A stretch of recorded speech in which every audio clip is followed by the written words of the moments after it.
warahmatullahi wabarakatuh. Perkenalkan, nama saya Rizky Amika Saraya dengan NIM 011525010117 dari Prodi Pendidikan Bahasa Arab semester 1. Video ini dibuat untuk memenuhi tugas ujian akhir semester mata kuliah fikih dan praktik ibadah. Dan di video kali ini yang akan saya bahas itu materi tentang berkorban.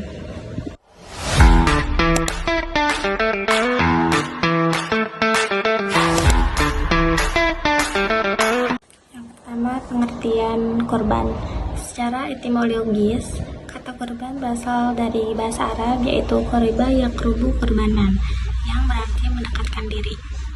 Makna ini menunjukkan bahwa ibadah kurban merupakan bentuk pendekatan diri kepada Allah Subhanahu wa Ta'ala dengan melaksanakan sebagian dari perintahnya. Dalam penggunaan sehari-hari, istilah kurban dalam konteks agama disebut dengan udhiyah, yang merupakan bentuk jamak dari dhahiyah, berasal dari kata duha, yang artinya waktu duha. Artinya adalah penyembelihan hewan yang dilakukan pada waktu duha, tepatnya antara tanggal 10 hingga 13 Dzulhijjah. Dari praktik ini muncullah istilah Idul Adha. Selanjutnya, hukum berkorban. Para ulama memiliki perbedaan pendapat mengenai hukum berkorban. Mayoritas ulama berpendapat bahwa berkorban hukumnya sunnah muakkad, yaitu sunnah yang sangat dianjurkan oleh Rasulullah SAW. Artinya, meskipun tidak wajib, pelaksanaannya sangat ditekankan dan sangat dianjurkan bagi yang mampu. Namun demikian, ada sebagian ulama yang berpendapat bahwa ibadah kurban bersifat wajib.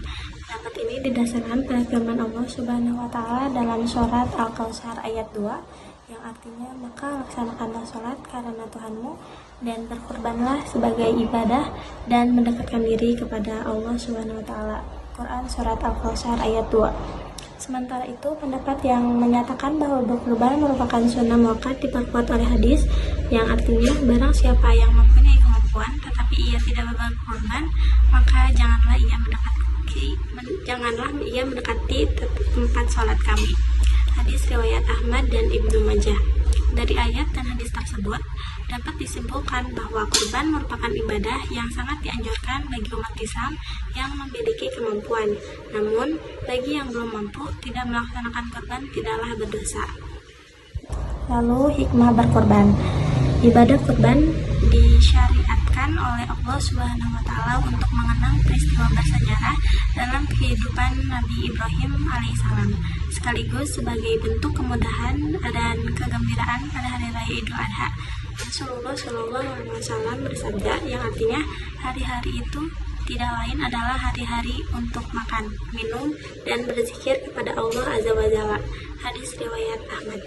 Kurban juga mengajarkan nilai keikhlasan, ketaatan, dan pengorbanan dalam rangka mendekatkan diri kepada Allah serta mempererat kepedulian sosial antar sesama muslim. Lalu, bagaimana hewan yang diperbolehkan untuk berkurban? Hewan yang sah digunakan untuk berkurban adalah unta, sapi, dan kambing. Selain ketiga jenis hewan tersebut, tidak diperbolehkan untuk dijadikan hewan kurban.